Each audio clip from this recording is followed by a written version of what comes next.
Alright, once and for all mga kapatid, isang pinagpalang gabi ulit sa ating lahat, no? So, sa gabi po na ito, atin pong pamalian, yun pong claim ng The Revealers, no? Si Brother Midan, yung pumasok dito para makipagtalakayan. Na kung saan, nang hininga natin siya o nag-request si Brother Angel ng kaniyang face reveal. Kasi nga, yung settings ay magiging talakayan na. So, yun po kasi yung rules natin dito.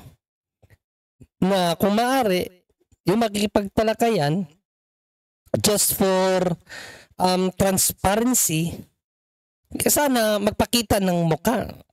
Nag-request si Brother Angel doon. Request lang ni Brother Angel yung kung sana maaari.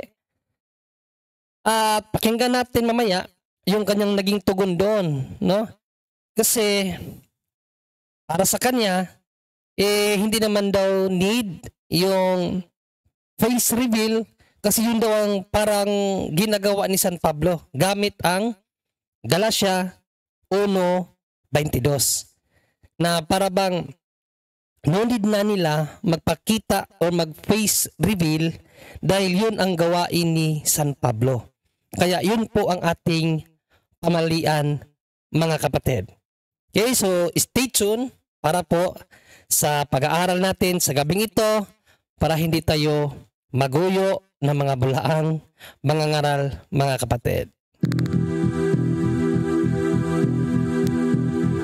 Dahil sa katotohanang ipinapangaral ng Santa Iglesia Katolika na hindi maitanggi ng mga protestante sa lungatang aral at bahayag ng mga pastor,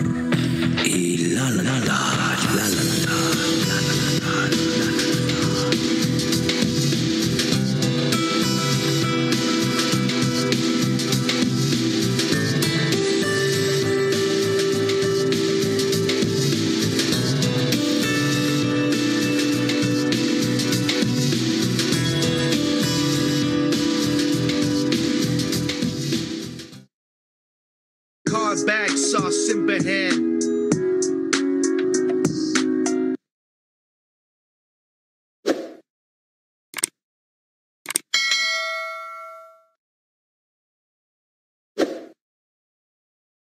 Alright, sa mga bago pa lamang po na subscriber ng Punto por Punto, ito po ang inyong abang lingkod, Brother John Ray, isa po sa host ng nasabing programa.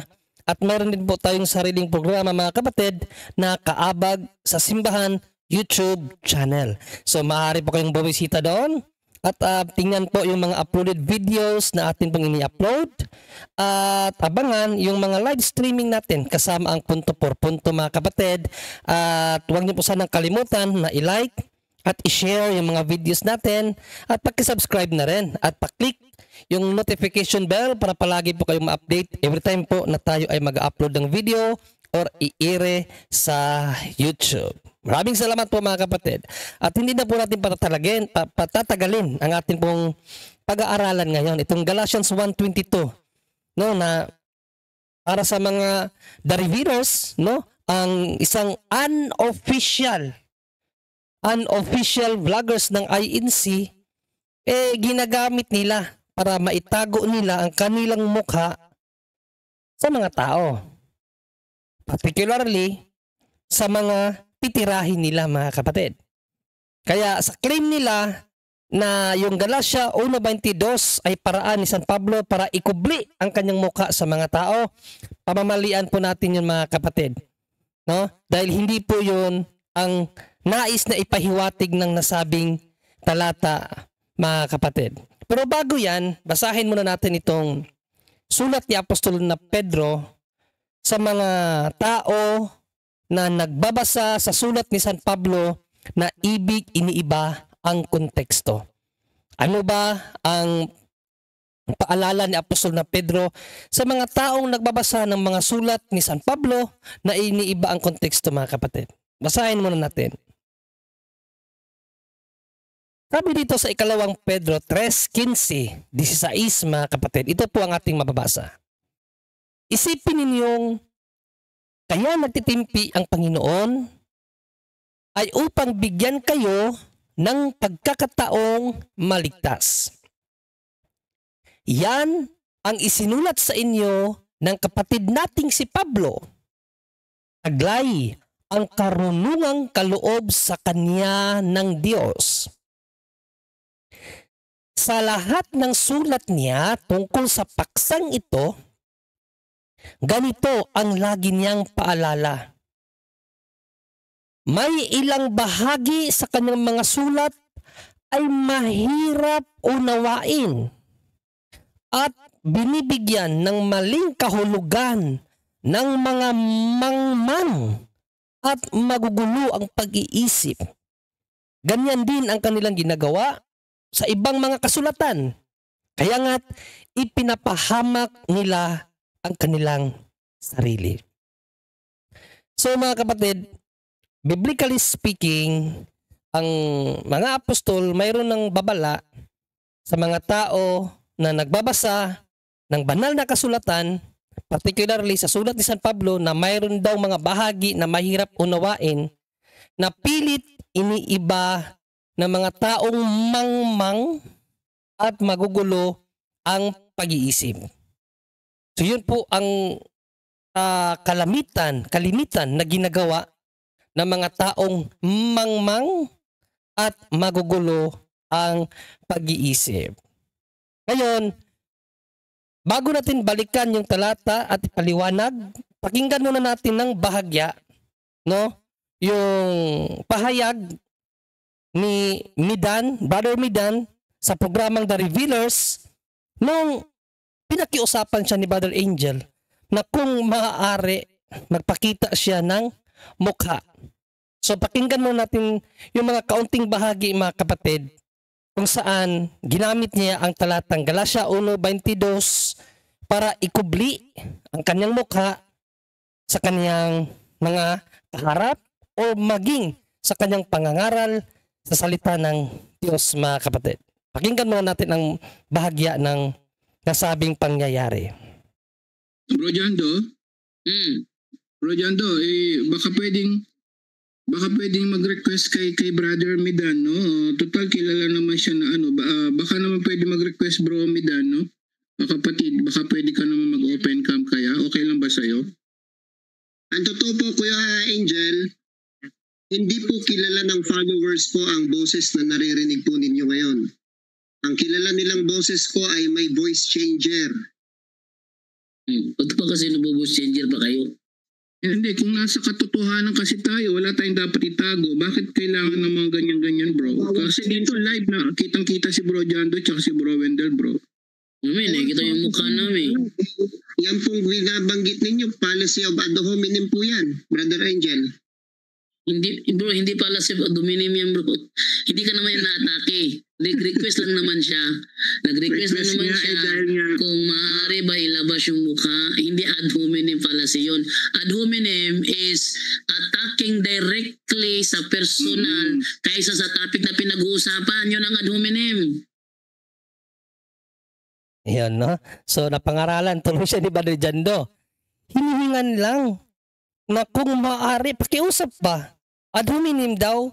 So, tuwing may pakiusap pala tayo sa bawat sino, nag-ad hom na tayo. Ano ba naman yan? Midan, mag-aral ka. Ano yung mga fallacy? No, hindi yung hiningan ka lang ng permiso na kung saan na makita yung mukha mo, no? To be fair sa yung kaharap, sasabihin mo na agad na ad hominem. Hindi po yun. Malinaw ang paliwanag ni Brother Jando sa'yo. Ang ad hominem, attacking personally rather than sa topic na pinag-uusapan. Yun ang ad hominem. Pinakiusap lang si Brother Angel sa'yo So mga kapatid, hindi naman natin minamali na hindi siya magpakita ng mukha sa kanilang programa. Wala tayong problema doon kung yun ang paraan nila. No? Pero iba kasi sa pagkikipagtalakayan at may rules. Kaya nga hinihinga natin siya na kung maaari makita ang kanyang mukha based sa rules at sa panawagan din ng mga manonood for the sake of transparency. So yan lang naman po ang ating dyan, ang ating habol. Yun bang kahit pa paano, mayroon siyang minor na magsalita ng kahit ano-ano dahil alam niya nakikita ang kanyang mukha. Yun lang naman eh. Pero pinilit ba natin siya na talagang magpakita ng mukha? Hindi naman. 'Di ba? Pero ang nakapagtataka mga kapatid sa sinabi niya, kahit boses niya ay iniiba, kahit dun sa live nila. Saan yun? Saan yun sa Bible na kapag nangangaral ka ng salita ng Diyos, kinakailangan mong ibahin ang boses mo? Hindi lang pala masquerading. Voice changer din ang dapat gamitin. Hindi lang nila kinukubli yung kanilang personalidad, pati ang kanilang mga boses.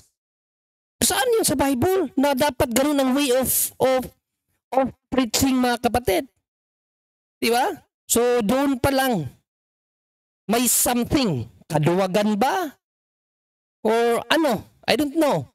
Dahil kung natatakot ka mangaral sa salita ng Diyos, natatakot ka sa pwedeng mangyari sa'yo, dahil nakikita ka, ay huwag ka nang mangaral sa salita ng Diyos. Karuwagan yan. Ang isa sa aral ng Diyos, even in the Old Testament, fear not, huwag kang matakot. Tapos ngayon, ikukubli mo, hindi lang yung mukha mo, pati boses mo. Anong tawag yan? Karuwagan yan. Bakit? Para hindi ka balikan kung mayroon kang sasabihin kasi hindi ka nakikilala. So, ini maganda yan mga kapatid. Again, hindi natin pinagbabawalan ng kahit na sino na mangaral ng salita ng Diyos na nakakubli. No? Kasi mayroon pang mga nagbibigay ng information gamit ng kanilang mga YouTube na hindi po nagpapakita ng mukha. Walang problema doon mga kapatid. Pero ibang usapan kapag nakikipagtalakayan ka na, nakikipagdebate ka na.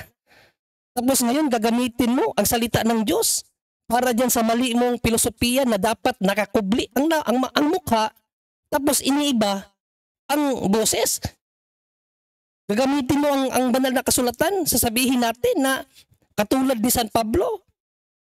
Pakinggan natin ang kanyang sinabi kung bakit ayaw niyang magpakita ng mukha. Ito ang kanyang sinabi mga kapatid. Sa kabilang banda, yung pong sinasabi ninyo na dapat ay open cam, kayo ay presentable na walang itinatago, para lang po sa kaalaman ninyo, sa Biblia po, Galatia 1:22, hindi question kay makita o hindi makita ang mukha.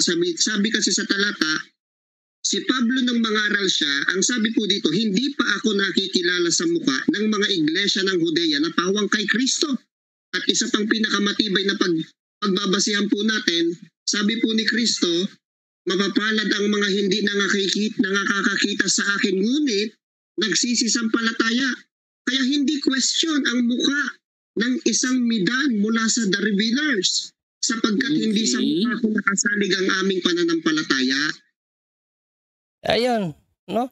Hindi lang salita ni San Pablo ang kanyang ginamit para ikubli ang kanyang mukha. Ginamit pa niya ang salita mismo ng Panginoon. Lapastangan talaga, no?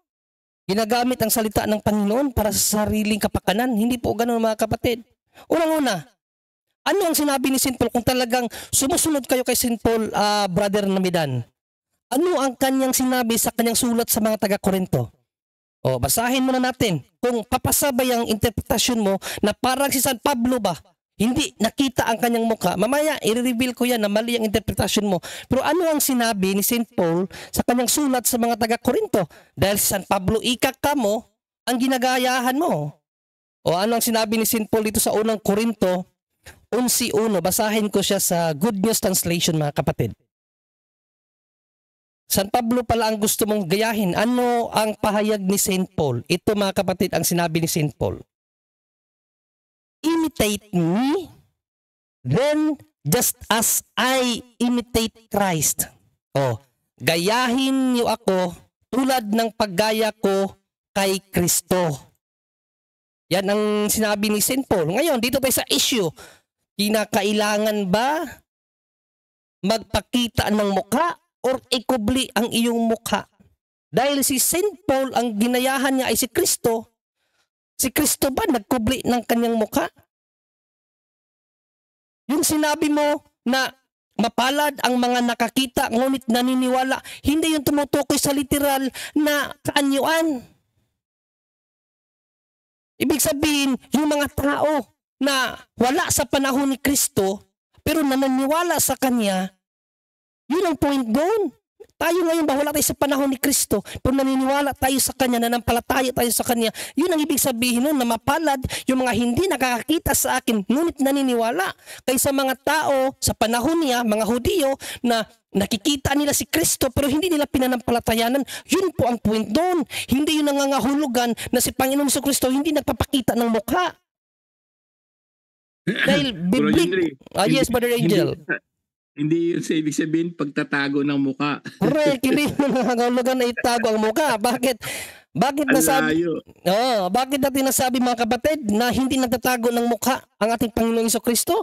Pasagutin natin mismo ang mga apostol. Paano nila nakita ang ating Panginoong Kristo? By masquerading ba? By voice changer ba? Hindi. O basahin natin ang sulat ni Apostol na Juan. 1 John 1:1 mga kapatid. Ano ang sinabi ni Apostol na Juan sa kaniyang unang aklat na isinulat mga kapatid? Ito ating basahin.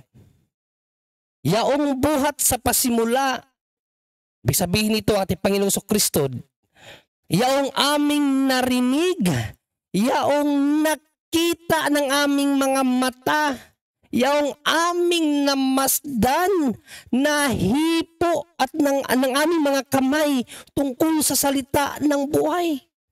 Ano ang nakita nila? Ang ating Panginoong Kristo nakita nila, namasdan nila, nahipo pa ng kanilang mga kamay. Kaya hindi po pwede gamitin yung pahayag ni Panginoong Kristo sa John 20:28-29 na mapalad ang mga nananampalataya kahit hindi nakakakita sa mga nakakakita pero wala namang pananampalataya. Magkaiba po yun. At dahil si San Pablo ang ginagayahan nyo, gayahan niyo si San Pablo. Anong sabi ni St. Paul? Imitate me as I imitate Christ. Yung kanyang ini-imitate nagpapakita ng mukha eh. Galing yun sa kawalan. Galing yun sa hindi natin mundo. Nagpunta dito, nagpakita. Kaya nga sa sulat ni St. Paul in 2 Timothy 3:16, God manifested in the flesh. Nagpakita mismo ang Diyos. Walang iba, si Panginoong Kristo yun. John 1:1-1:14. The beginning was the Word, and the Word was with God, and the Word was God. And the Word became flesh and dwelt among us. Nagpakita ang Diyos eh. Ginayahan siya ni St. Paul. Si St. Paul na gumaya sa kanya, alangan naman magkubli siya ng mukha niya. Alangan naman magmasquerade siya. Magagamit siya ng voice changer. Hindi pa nga uso noon ang megaphone eh. Tapos mag-voice changer pa kaya? Wala namang voice changer nung unang panahon. Kayo lang gumagamit niyan, mga The Revealers. So mali po yung mga pahayag mo. Brother Midan, with due respect. Na kaya ka hindi napapakita ng mukha dahil sabi ni St. Paul, Galatia 1:22, na hindi naman importante kung makita man o hindi makita. Yes! Pero wag mong gawing pananggalan ang Galatia 1:22 para hindi ka pwede magpakita ng mukha. Yun ang tinututulan ko dyan. Kung ayaw mo magpakita ng mukha sa iyong vlog, wala kaming problema doon. Pero iba pagtalakayan. Kaya ka nga hinihingan ng face reveal kasi yun ang rules namin dito. Kayo kasi ang pumasok eh. Unang araw pa lang na pagpasok nyo dito, sinabihan na namin kayo. Kung magtatanong lang kayo, okay lang na hindi kayo magpakita ng mukha. Pero kapag makipagtalakayan na kayo, kinakailangan nyo na magpakita ng mukha. Sinabihan na kayo niyan. Eager kayo makipagtalakayan. Tapos nung hiningan ka ni Brother Angel, ang dami mong satsat, umabot ka na kay Kristo. Si Kristo ka ba? O ngayon, tingnan natin ang Galatia 1:22. How to debunk yung interpretation, the interpretation of Brother Midan of INC, The Revealers Vlogger, na yun daw 1:22 para sa kanya ay not to reveal your identity, your face identity. Yun ba ang point doon? O basahin natin mga kapatid, tapos himay-himayin natin. Again, ang turo ng simbahan, when it comes to Bible interpretation, we need four basic rules. Sino ang nagsabi? Sino ang sinabihan? Bakit ito sinabi? Ito po ang pinaka-importante para hindi ka mawala sa interpretasyon. Bakit sinabi? At yung time settings, yung kanilang tradisyon, kung bakit sinabi yan, at yung kanilang sitwasyon, kung bakit sinabi yan o nasabi yan. So yan po ang basic rules sa pagbabasa ng Bible para hindi tayo mawala sa pag-iinterpreta ng banal na kasulatan. Di porket nabasa, hindi pa nakita, i-interpretin mo na hindi ka magpapakita ng mukha mo. Wala, hindi ganun ang pagbabasa ng Bible, mga kapatid. Kaya tingnan natin ang Galatia 1:22 at paano natin ito ipapaliwanag ng ayon sa Bible, hindi kung ano yung nauunawaan natin. Ayon sa Bible, dapat ganun ang ating pag-i-explain, mga kapatid. Okay, so basahin natin. Ano ang sinabi sa Galatia 1:22? Ang ginamit niya na version is ang dating Biblia. No? So gamitin natin ang version na ginagamit niya para naman hindi bias, mga kapatid. At hindi pa ako nakikilala sa mukha ng mga iglesia ng Judea na pawang kay Kristo. Ito, mga kapatid, una, ang dapat niyong bantayan, itong pagkasabi na hindi pa ako nakikilala sa mukha. Yung term, Brother Angel, na hindi pa, indikasyon ba yun na pwede siyang magpakilala, Brother Angel? Hindi pa nga, hindi pa oras. Ibig sabihin, indication yun, Brother Angel, na baka in the future, magpapakita na siya. May plano, may future. Hindi pa. Mali interpretation talaga Doon nila. pa lang, doon pa lang tayo, sa simple simpleng pagtingin pa lang sa talata, bagsak na sila. Kasi sa kanila, hindi pa ako nakikilala, automatic sa kanila, hindi magpapakita ng mukha. Hindi po ganun. O balikan natin itong talata. Hindi pa ako nakikilala sa mukha ng mga iglesia ng Judea na pawang kay Kristo. So dito, mga kapatid, may indikasyon na magpapakita si St. Paul. Hindi pa nga lang, hindi pa sa panahon na isinulat niya yan. Okay? Pero ito, para maunawaan natin ng maigi, ang sinasabi sa 1:22, balikan natin kung paano tinawag si St. Paul at sa kung paanong paraan. Ano ba ang gusto ng Diyos sa kanya, no, sa pamamaraan na ipapahayag niya ang salita ng Diyos? So balikan natin kung paano tinawag si St. Paul at kung paano gusto ng Diyos sa kanya ipangaral ang salita ng Diyos. So sa mga hindi nakakaalam, si St. Paul po tinawag ng Diyos during sa kanyang pagpe-persecute sa mga Kristiyano. Si St. Paul ay naging naging great persecutor ng simbahan sa panahon niya. Pinagpapatay niya ang mga Hudyo na nagpa-convert sa Kristiyano, yung nanampalataya kay Panginoong Jesucristo. So, on the road of Damascus, nagkaroon ng vision si St. Paul na kung saan nakita niya ang liwanag at nadapa ang kabayo ng kanyang sinasakyan. Nangyari ito nung papasok siya sa lungsod ng Damascus. Mababasa po natin ito, Acts chapter 9, mga kapatid. Okay? So nung nakita niya ang isang liwanag, nagtanong siya, sino ka, Panginoon? At ang liwanag nagsalita, ako si Jesus, ang iyong inuusig. Yun ang sagot ni Panginoong Jesucristo sa kanya. At ang nangyari, bilisan na natin, no? Nabulag si San Pablo ng 3 araw. At nung nanalangin si San Pablo, dininig ng Diyos ang kanyang panalangin. At tinawag ng Diyos si Ananias, isang alagad ng Diyos na Kristiyano, no, in vision.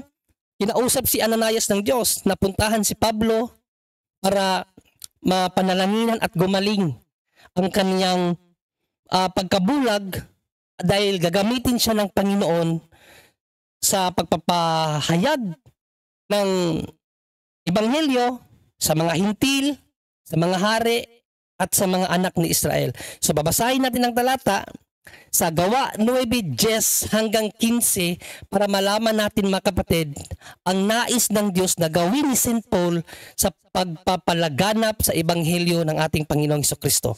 So basahin natin ang Gawa 9, 10 hanggang 15 mga kapatid kung ano ang nangyayari sa panahon ni St. Paul nung siya ay tinawag. Ito at basahin natin. Ngayon nga'y may isang alagad sa Damasco na nagngangalang Ananias. At sinabi sa kanya ng Panginoon sa pangitain, Ananias. At sinabi niya, narito ako, Panginoon.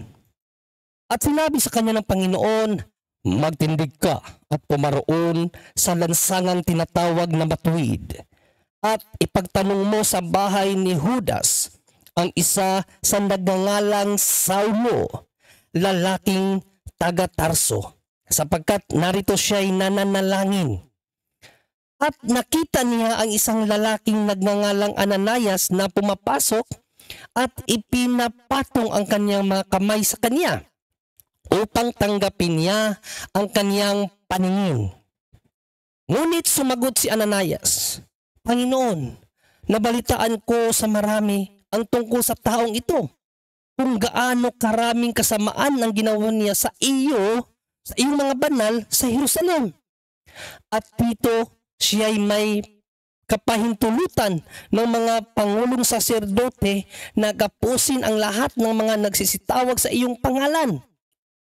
Datapwat, sinabi sa kanya ng Panginoon, pumaroon ka sapagkat siya'y sisidlang hirang sa akin upang dalhin ang aking pangalan sa harapan ng mga hintil at ng mga hari at ng mga anak ni Israel. Dito mga kapatid, napakalinaw ang gusto ng Diyos sa kung paanong paraan niya ipapangaral ni San Pablo ang kanyang pangalan. Sa paanong paraan daw? Ito, balikan natin. Upang dalhin ang aking pangalan sa harapan. Harapan ng mga hintil, ng mga hari, at ng mga anak ni Israel. Harapan. Ang gusto ng Diyos, ipangaral ni San Pablo ang ating Panginoong Jesucristo sa harapan ng mga hintil, ng mga hari, at ng anak ni Israel, ibig sabihin ng mga Hudiyo. Napakalinaw ano ang gusto ng Diyos sa kanya? Sa harapan. Don't tell me na sa harapan ng mga hintil magmamasquerade San Pablo para hindi makilala, gagamit siya ng voice changer. Uso na bang voice changer noon sa harapan ng mga tao? Hindi. So dito pala mga kapatid, makikita natin na hindi ibig ni San Pablo o ng Diyos na mangaral sa kanyang salita na nakakubli ang mukha dahil harapan nga eh. Diba? So yun po ang basis. Ang basis sa pagkatawag ni St. Paul according sa ating Panginoong Jesucristo, sa harapan niya susuguin si San Pablo. Hindi po sa paggamit ng mga bagay na hindi siya nakikita. Harapan nga eh. At wala kang mababasa sa Bible na sa harapan ng mga hintil nakakubli ang mukha ni St. Paul. Walang ganon. Doon sa Galatia 1:22, alamin natin ang reason bakit sinabi yun. Ano ang reason? So balikan natin ang Galatia 1:22 mga kapatid sa 9. Then dahan-dahanin natin ang pagbasa bakit nasabi yun ni St. Paul. Mas maganda sana yung magandang balita Bible. Pero gamitin natin ang dating Biblia para hindi masabi ni Midan na gumamit ka kasi ng ibang version ng Bible. Even ang dating Biblia, napakalinaw dito ang reason kung bakit nasabi na hindi pa siya nakikilala sa mukhaan. Ito ang sinabi sa Galatia 1:22, hindi pa nakikilala ng mukhaan si St. Paul. Hindi pa nakikilala ng mukhaan. Hindi sinabi na hindi siya nagpapakilala ng mukhaan. Magkaiba po yun. Magkaiba po ang hindi pa nakikilala sa hindi nagpapakilala ng mukhaan. Magkaiba po yun. So alamin natin ang reason kung bakit hindi pa nakilala ng mukhaan si St. Paul in Galatians 1:22 mga kapatid. So balikan natin sa 9. Okay? Balikan natin sa 9. Basahin natin ng daan-daan. Ayon sa aming sinabi ng una, ay muling gayon ang aking sinasabi ngayon. By the way, ang nagsalita dito mga kapatid si San Pablo. Kung ang sino man ay mangaral sa inyo ng anumang ebanghelyo na iba sa inyong tinanggap, ay matakwil. Sapagkat ako bagay nanghihikayat ngayon sa mga tao o sa Diyos? O ako bagay nagsisikap na magbigay lugod sa mga tao?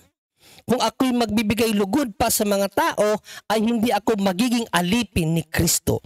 Sapagkat aking ipinatalastas sa inyo mga kapatid tungkol sa ebanghelyo na aking ipinapangaral na ito'y hindi ayon sa tao. Sapagkat hindi ko tinanggap ito sa tao, ni itinuro man sa akin, kundi aking tinanggap sa pamamagitan ng pahayag ni Kristo. Sapagkat inyong nabalitaan ng aking pamumuhay ng nakaraang panahon sa relihiyon ng mga Hudyo, kung paanong aking inuusig na malabis at nilipol ang iglesia ng Diyos. At ako'y nangunguna sa relihiyon ng mga Hudyo nang higit kaysa marami sa aking mga kasinggulang, sa aking mga kababayan, palibhasa ay totoong masikap ako sa mga salit-saling sabi ng aking mga magulang. Ngunit, ito na, nung panahon na tinawag siya, nang magalingin ng Diyos na siyang sa akin ay nagbukod, buhat pa sa tiyan ng aking ina, at ako'y tawagin sa pamamagitan ng kanyang biyaya, na ihayag ang kanyang anak sa akin upang siya'y aking ipangaral sa gitna ng mga hintil. Saan daw dapat ipangaral ni San Pablo? Ang anak ng Diyos? Sa gitna ng mga hintil. Kasi yun ang gusto ng Diyos sa kanya in Acts 9:15, ipangaral sa harapan. So, sa version ni St. Paul, sa gitna siya ng mga hintil. Don't tell me, nagmamasquerading siya doon. Nagsusuot siya ng mascot. Imposible yun. Wala pang mascot noong unang panahon. Mga kapatid, at hindi ako naniniwala na nagmamasquerade si St. Paul sa gitna ng mga hintil, mga kapatid. Pagkaraay, hindi ako sumangguni sa laman sa dugo. So dito, makikita natin ang reason. Although, ang gusto ng Diyos, ipangaral sa gitna siya sa mga hintil o sa harapan ng mga hintil, pagkaraay, hindi ako sumangguni sa laman at sa dugo. So ibig sabihin, nung tinawag si St. Paul, hindi siya mismo kusa na nagpakita sa mga hintil or sa mga sino man. Hindi muna siya nagpakita, mga kapatid. Hindi pa siya agaran nagpakita. Ay patuloy natin ang pagbasa. Ni inahon ko man sa Jerusalem silang mga apostol. Even sa mga apostol, hindi siya agad nagpakita. Hindi pa siya agad nagpakita na nangauna sa akin, kundi sa Arabia ako naparoon at muling nagbalik ako sa Damasco. So at the moment pala, na tinawag si San Pablo para ipangaral sa harapan o sa gitna ng mga hintil ang pangalan ng ating Panginoong Jesucristo, ang aral na tinanggap ni Apostol na Pablo sa ating Panginoong Jesucristo, hindi siya agad nagpakita sa sino mang mga Kristiyano. So yun ang point doon. Even sa mga apostol, hindi siya agad nagpakita. O basahin natin patuloy sa 18. No, kasi saan siya unang pumunta? Sa Arabia. Nag-Arabia muna siya. Hindi pa siya nagpakita sa mga apostol. No? Sa mga sino mga Kristiyano, hindi pa siya nagpakita. Pumunta muna siya ng Arabia. Then bumalik siya sa Damasco. Tapos ano ang sunod nangyari? O basahin natin. Nang makaraan ang 3 taon. So 3 years after. 3 years after ay umahon ako sa Jerusalem. So saka pa lang siya pumunta ng Jerusalem after na kanyang pagkatawag. 3 years after tinawag si St. Paul, saka pa lang siya pumunta sa Jerusalem, mga kapatid, upang dalawin si Cephas. So nakipagkita na siya kay Pedro. Yang Cephas, sa mga hindi nakakaalam, si Pedro po yan, mga kapatid. Nagpakita na siya kay Pedro. At anong sunod na sinabi? At natira akong kasama niyang 15 araw. So dito, nagpakita na siya sa Pangulo ng Iglesia, si Pedro. Nagpakita na siya after 3 years of pagkatawag sa kanya. Ngunit wala akong nakita sa mga ibang apostol maliban kay Santiago na kapatid ng Panginoon. So maliban kay Pedro, si Santiago din ang nakita niya kasi si Saint James kasi, mga kapatid, ang itinalaga na Bishop of Israel nung panahon na yan. Siya ang obispo ng nasabing lugar sa Jerusalem. Tungkol sa mga bagay na isinusulat ko sa inyo narito sa harapan ng Diyos, hindi ako nagsisinungaling. Pagkatapos ay naparoon ako sa lupain ng Syria at Sicilia. So after niyang magpakita kina Simon At kay James, pumunta naman siya ng Syria at Sicilia at hindi pa ako nakikilala sa mukha ng mga iglesia ng Judea na pawang kay Kristo. The reason why hindi pa siya agad nakilala ng mukhaan kasi nga mga kapatid, hindi pa siya agad nagpakita sa mga Kristiyano. Yan ang reason kung bakit sinabi ni St. Paul, hindi pa siya agad nakilala ng mukhaan. Kasi kung babalikan mo yung verse 15 to 19, pagkatawag sa kanya, hindi siya agad nagpakita sa sino man, kahit sa mga apostol, hindi siya nagpakita. Saan siya pumunta? Arabia.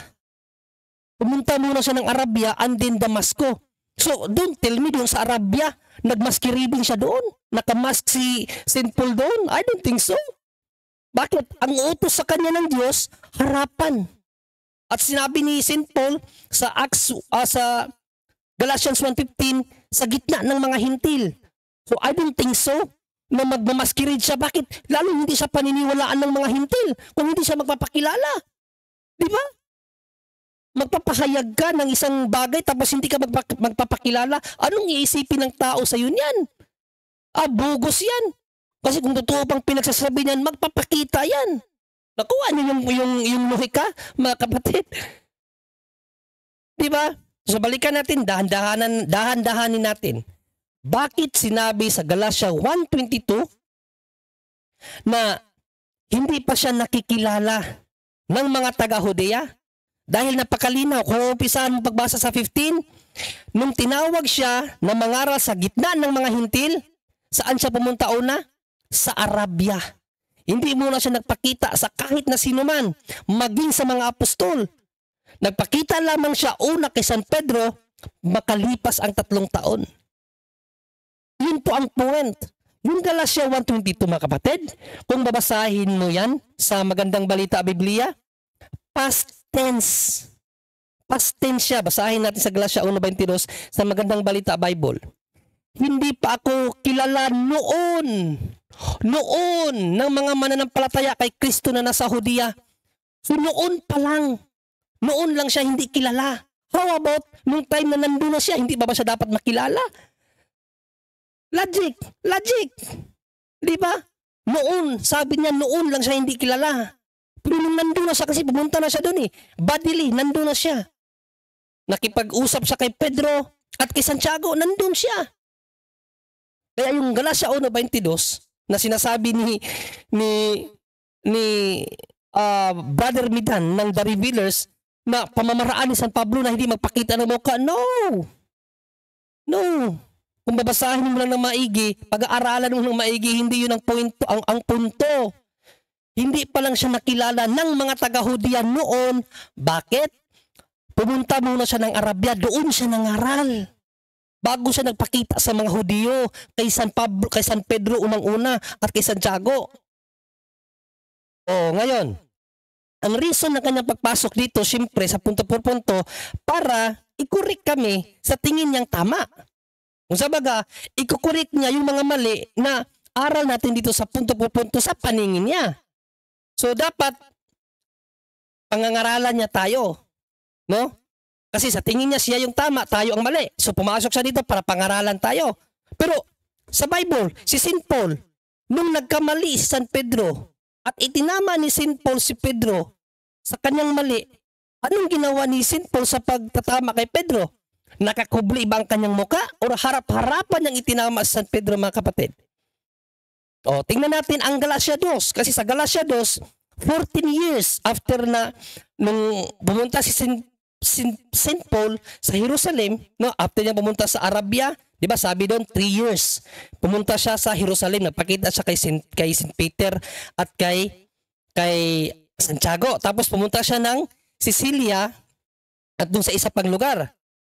At sa chapter 2, mga kapatid, 14 years bumalik si San Pablo kasama si Bernabe at si Tito sa Jerusalem para makipagkita uli sa mga apostol. And then, dumirigta sila sa Antioquia. Kung saan sa Antioquia, mga kapatid, mayroong isang ginawa si San Pedro na hindi makakristyano, kung sa baga hindi makadiyos, hindi makatao. Kasi dapat sa aral kasi ng mga Kristiyano na ibinigay ni Panginoong Jesucristo, no discrimination. Wala ng Hudiyo, wala ng Griego, wala ng Hintil. Lahat ay iisa na sa Panginoong Jesucristo. Yan po ang aral ng Kristiyano. Pero dahil si St. Peter na may dugong Hudiyo, andun pa rin yung kanyang nakagisnan na kapag mga Hintil ay hindi makikipagsalo. Na kung saan ang kinatatakot kasi ni Apostol Pedro doon, makita siya ng kanyang mga kalahi. Kasi ang unang verse, nakipagsalo si Pedro.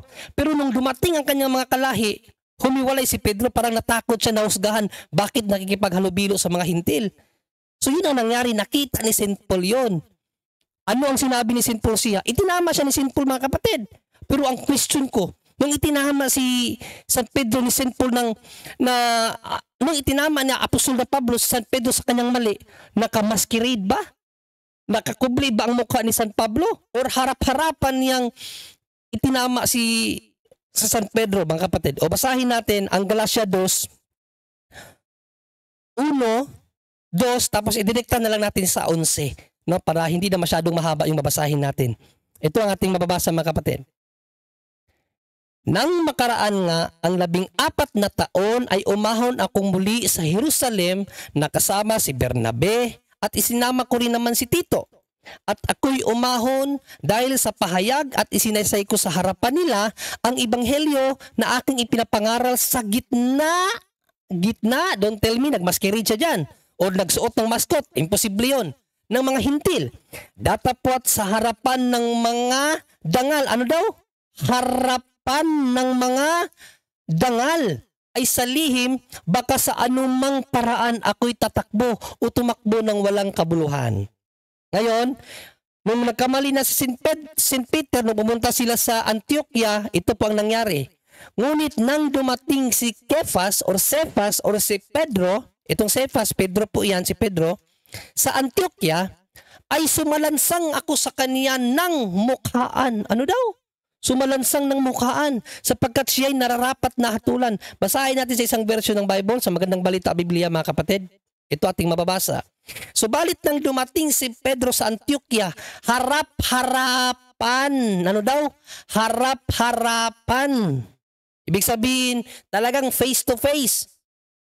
Siyang sinaway sapagkat maling-mali ang kanyang ginawa. So ano yung point ko dito?